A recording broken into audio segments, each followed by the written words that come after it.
Assalamualaikum warahmatullahi wabarakatuh. Puji syukur kita panjatkan atas kehadirat Allah Subhanahu wa taala, karena atas rahmat dan hidayahnya kita dapat menonton video ini dalam keadaan sehat walafiat. Sebelumnya saya perkenalkan diri saya terlebih dahulu. Nama saya Farid Muhammad Hasan sebagai moderator sekaligus pemateri pertama yang akan memandu jalannya presentasi dari kelompok ini. Adapun anggota dari kelompok keempat, yaitu saya sendiri sebagai pemateri pertama, yang kedua saudari Nurul Asmi sebagai pemateri kedua, yang ketiga saudari Rasmi sebagai pemateri ketiga, keempat saudari Fitriani sebagai pemateri keempat, dan yang terakhir saudara Muhammad Rafi Sabrang sebagai pemateri terakhir. Adapun judul materi yang akan kami presentasikan yaitu akuntansi pajak aset tetap dan aset tak berwujud. Baik, langsung saja ke materi pertama yaitu aset tetap. Aset tetap merupakan suatu aset perusahaan yang bersifat jangka panjang dan permanen. Adapun ciri-ciri dari aset tetap yaitu aset yang memiliki bentuk fisik, bersifat jangka panjang, dan yang ketiga suatu aset tetap biasanya akan mengalami penyusutan. Contohnya itu seperti kendaraan. Jika suatu kendaraan yang tidak pernah diperbaiki, maka dalam waktu jangka panjang akan mengalami penyusutan harga. Oke, jadi terima kasih atas kesempatan yang telah diberikan kepada saya. Sebelumnya perkenalkan, saya Nurul Asmi dengan NIM 2020-203-862-201-015. Di sini saya selaku pemateri kedua akan membawakan 3 poin materi. Untuk poin materi pertama mengenai isu utama dalam akuntansi aset tetap. Jadi menurut PSAK nomor 16 revisi 2007, isu utama dalam akuntansi aset tetap di sini ada 3, antara lain 1. Pengakuan aset, 2. Penentuan jumlah tercatat, dan 3. Pembebanan penyusutan. Oke, jadi saya akan menjelaskan sedikit mengenai ketiga isu utama pada akuntansi aset tetap. Oke. Untuk pengakuan aset di sini maksudnya biaya perolehan aset tetap harus diakui sebagai aset jika dan hanya 1. Besar kemungkinan manfaat ekonomis di masa depan berkenaan dengan aset tersebut akan mengalir ke entitas. Selanjutnya, biaya perolehan aset dapat diukur secara handal. Oke, lanjut untuk isu utama yang kedua, penentuan jumlah tercatat. Maksudnya di sini suatu aset tetap yang memenuhi kualifikasi untuk diakui sebagai aset pada awalnya harus diukur sebagai biaya perolehan. Yang terakhir, pembebanan penyusutan. Ya, jadi penyusutan di sini memiliki arti sebagai alokasi sistematis jumlah yang dapat disusutkan dari suatu aset selama umur manfaatnya. Nah, setiap bagian dari aset tetap yang memiliki biaya perolehan cukup signifikan terhadap total biaya perolehan seluruh aset, makanya harus disusutkan secara terpisah. Selanjutnya untuk poin materi kedua mengenai penggolongan aset tetap. Aset tetap dikelompokkan karena memiliki sifat yang berbeda dengan aset lainnya. Kriteria aset tetap terdiri dari berbagai jenis barang, maka dilakukan pengelompokan lebih lanjut atas aset-aset tersebut. Nah, pengelompokan itu tergantung pada kebijaksanaan akuntansi perusahaan masing-masing. Karena umumnya semakin banyak aset tetap yang dimiliki oleh perusahaan, maka semakin banyak pula kelompoknya. Dari macam-macam aset tetap, tujuan akuntansi di sini dilakukan penggolongan sebagai berikut. 1. Aset tetap yang umumnya tidak terbatas, seperti tanah untuk letak perusahaan, pertanian, dan juga peternakan. Selanjutnya yang kedua, aset tetap yang umumnya terbatas dan apabila sudah habis masa penggunaannya dapat diganti dengan aset yang sejenis, misalnya bangunan, mesin, alat-alat, mebel, dan lainnya. Yang ketiga, aset tetap yang umumnya terbatas dan apabila sudah habis masa penggunaannya tidak dapat lagi diganti dengan aset yang sejenis. Contohnya sumber-sumber alam seperti hasil tambang dan lain-lain. Oke, beralih ke poin materi yang ketiga yaitu nilai perolehan aset tetap. Nah, penentuan harga perolehan aset tetap di sini sangat penting. Mengapa? Karena harga perolehan menjadi dasar untuk menghitung besarnya penyusutan tiap-tiap tahun. Adapun ketentuan sesuai dengan pasal 10 Undang-Undang PPH, penentuan harga perolehan aset tetap sebagai berikut. Contohnya sumber-sumber alam seperti hasil tambang dan lain-lain. Oke, beralih ke poin materi yang ketiga, yaitu nilai perolehan aset tetap. Nah, penentuan harga perolehan aset tetap di sini sangat penting. Mengapa? Karena harga perolehan menjadi dasar untuk menghitung besarnya penyusutan tiap-tiap tahun. Adapun ketentuan sesuai dengan pasal 10 Undang-Undang PPH, penentuan harga perolehan aset tetap sebagai berikut. 1. Harga perolehan atau harga penjualan dalam hal terjadi jual beli harta yang tidak dipengaruhi hubungan istimewa adalah jumlah yang sesungguhnya dikeluarkan atau diterima, sedangkan apabila terdapat hubungan istimewa adalah jumlah yang seharusnya dikeluarkan atau diterima. 2. Nilai perolehan atau nilai penjualan dalam hal terjadi tukar menukar harta adalah jumlah yang seharusnya dikeluarkan atau diterima berdasarkan harga pasar. 3. Nilai perolehan atau nilai pengalihan harta yang dialihkan dalam rangka likuidasi, penggabungan, peleburan pemekaran, pemecahan atau pengembalian usaha adalah jumlah yang seharusnya dikeluarkan atau diterima berdasarkan harga pasar, kecuali ditetapkan lain oleh Menteri Keuangan. Selanjutnya yang keempat, dasar penilaian harta yang dialihkan dalam rangka bantuan sumbangan atau hibah. Dan yang kelima atau yang terakhir, dasar penilaian harta yang dialihkan dalam rangka penyetoran modal bagi badan yang menerima pengalihan, sama dengan nilai pasar dari harta tersebut. Oke, jadi nilai perolehan aset tetap atau poin materi ketiga ini adalah materi penutup dari saya. Lebih dan kurangnya mohon dimaafkan. Saya kembalikan kepada moderator. Baik, terima kasih atas kesempatannya moderator. Assalamualaikum warahmatullahi wabarakatuh. Perkenalkan, saya atas nama Rasmi dengan NIM 19.2800.036 akan menjelaskan materi selanjutnya sebagai pemateri kedua. Yang pertama yang akan saya jelaskan yaitu pengelompokan aset tetap untuk penyusutan dalam pajak.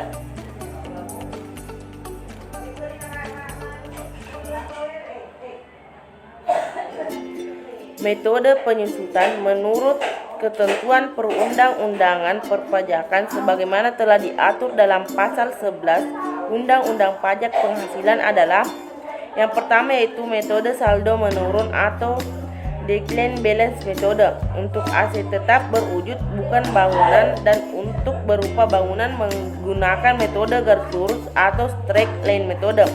2. Metode garis lurus untuk aset tetap berwujud. Kelompok harta dan tarif penyusutan. Penentuan kelompok dan tarif penyusutan harta berwujud didasarkan pada 11 Undang-Undang Pajak Penghasilan sebagai berikut. Kelompok harta berwujud, kelompok bangunan, kelompok 1, kelompok 2, dan kelompok 3, kelompok 4. Kelompok 1 masa manfaat 4 tahun, tarif penyusutan berdasarkan metode garis lurus 25%, tarif penyusutan berdasarkan metode saldo 50%. Kelompok 2, kelompok 3 masa manfaat 8 tahun, tarif penyusutan berdasarkan metode garis lurus 12,5%, tarif penyusutan berdasarkan metode saldo 25%.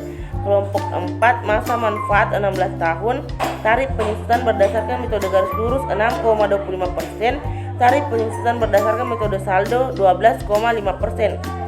Bangunan permanen. Yang kedua yaitu bangunan permanen. Masa manfaat 20 tahun, tarif penyusutan berdasarkan metode garis lurus 5%, tarif penyusutan berdasarkan metode saldo 10%. Untuk lebih memudahkan wajib pajak dan memberikan keseragaman dalam pengelompokan harta tetap berwujud, dikeluarkan Keputusan Menteri Keuangan nomor 96 per PMK nomor 3 per 2009 yang berlaku sejak 1 Januari tahun 2009, mengatur tentang pengelompokan jenis-jenis harta berwujud. Jenis-jenis harta berwujud yang termasuk dalam kelompok 2, jenis usaha, semua jenis-jenis harta, mebel dan peralatan dari logam termasuk meja, bangku, kursi, lemari dan sejenisnya yang bukan merupakan bagian dari bangunan, alat pengatur udara seperti AC, kipas angin dan sejenisnya, mobil, bus, truk, speedboat dan sejenisnya, kontainer dan sejenisnya, pertanian, perkebunan, kehutanan, perikanan, mesin pertanian atau perkebunan seperti traktor dan mesin bajak, mesin yang mengelola atau menghasilkan atau memproduksi bahan atau barang pertanian. Yang selanjutnya yang materi yang saya akan jelaskan yaitu penarikan dan atau pelepasan aset. Yang pertama yaitu pembuangan aset tetap atau discarding of plan asset. Aset tetap yang sudah habis masa guna atau umur ekonomisnya atau mungkin mengalami kerusakan karena proses produksi dan tidak dapat lagi diperbaiki lagi. Perusahaan dapat mengambil keputusan untuk membuang aset tetap tersebut. Yang kedua yaitu penjualan aset tetap atau selling of plan asset.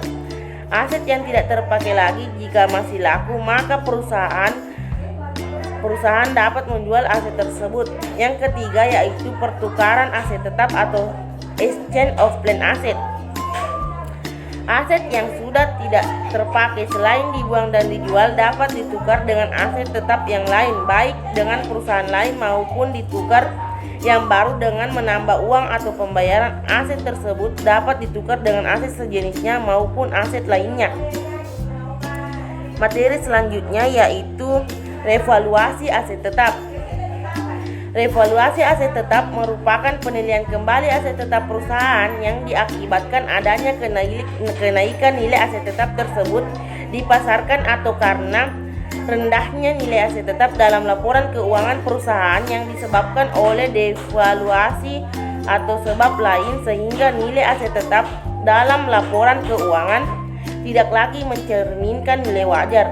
Menurut Waluyo tahun 2011, pada dasarnya penilaian kembali aset tetap dilakukan berdasarkan nilai pasar atau nilai wajar aset tetap tersebut pada saat penilaian dengan menggunakan metode penilaian yang lazim berlaku di Indonesia dan dilakukan oleh perusahaan penilai atau penilai yang diakui oleh pemerintah.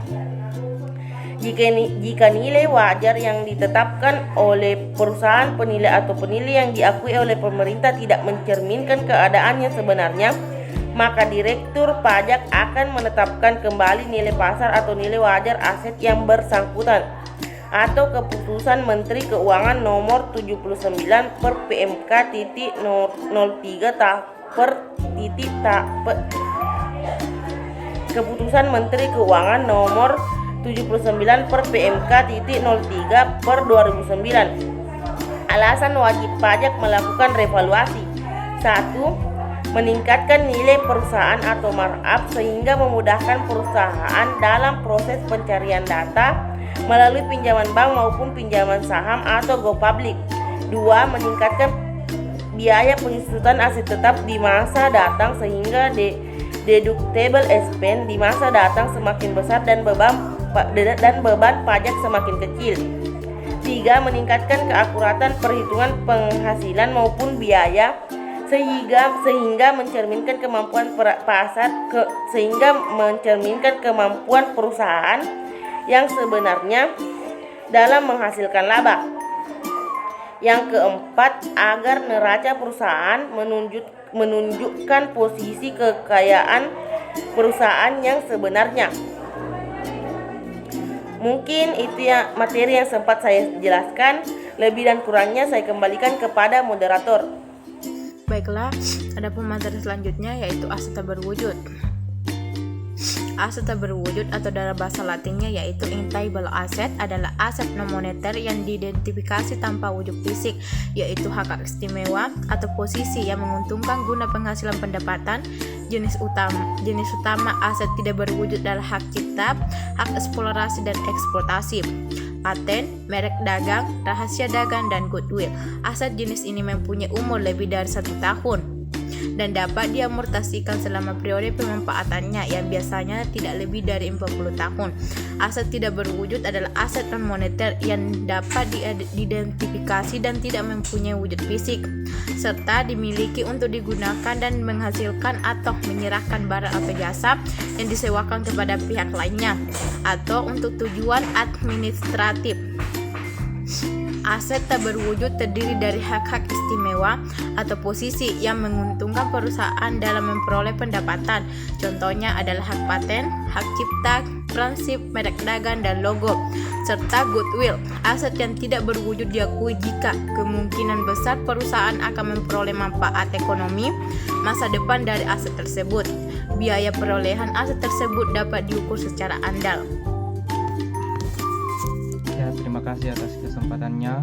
Perkenalkan, nama saya Muhammad Rafli Sabrang, akan membawakan materi cara memperoleh aset tak berwujud dan jenis aset tak berwujud. Adapun cara memperoleh aset tak berwujud, yang pertama yaitu pembelian tunai. Jika aset tidak berwujud diperoleh secara terpisah, biaya aset tidak berwujud biasanya dapat diukur secara wajar. Hal ini akan tampak jelas jika pembayaran dilakukan dalam bentuk uang tunai atau aset moneter lainnya. Yang kedua, pembelian angsuran. Aset tidak berwujud yang dibeli secara kredit, biaya perolehannya sebesar nilai tunainya. Selisih antara jumlah pembayaran dengan nilai tunai dicatat sebagai beban bunga ditangguhkan. Adapun yang ketiga, pertukaran aset. Aset tidak berwujud yang diperoleh melalui pertukaran aset sejenis atau pertukaran aset tidak sejenis. Biaya perolehan aset tidak berwujud diukur sebesar nilai wajar aset yang diterima, yang sama dengan nilai wajar aset yang diserahkan setelah diperhitungkan jumlah uang tunai atau kas yang diserahkan. Yang keempat, ditukar dengan instrumen ekuitas perusahaan. Aset tidak berwujud yang diperoleh dengan menukarnya dengan instrumen perusahaan pelapor. Biaya perolehannya adalah nilai wajar instrumen yang diterbitkan, yaitu sama dengan nilai wajar aset tersebut. Dan yang terakhir, yang kelima, aset tidak berwujud yang dihasilkan secara internal. Ada dua tahap, yaitu tahap penelitian atau riset dan tahap pengembangan. Adapun materi selanjutnya itu jenis aset tidak berwujud. Yang pertama, paten adalah hak yang diberikan secara pihak yang menemukan sesuatu hal baru untuk membuat, menjual, atau mengawasi penemuannya selama jangka waktu 17 tahun. Yang kedua, hak cipta atau copyright adalah hak yang diberikan kepada pengarang atau pemain, artis atau aktor untuk menerbitkan, menjual, atau mengawasi karangannya, musik, atau pekerjaan pementasan selama jangka waktu 28 tahun. Yang ketiga, merek dagang. Merek dagang harus didaftarkan sehingga akan dilindungi oleh undang-undang. Yang keempat, franchises adalah hak yang diberikan oleh suatu pihak atau franchisor kepada pihak lain untuk menggunakan fasilitas yang dimiliki oleh franchisor. Yang kelima, leasehold adalah hak dari penyewa untuk menggunakan aset tetap dalam suatu perjanjian sewa-menyewa. Yang keenam, goodwill adalah semua kelebihan yang terdapat dalam suatu usaha seperti letak perusahaan, nama yang terkenal, pimpinan yang ahli, dan lain-lain. Goodwill timbul jika ada penggabungan perusahaan. Dan yang ketujuh, biaya penelitian dan pengembangan. Sekian materi yang sempat saya bawakan, saya kembalikan kepada moderator. Baik, itulah tadi hasil presentasi dari kelompok kami. Saya sebagai moderator meminta maaf sebesar-besarnya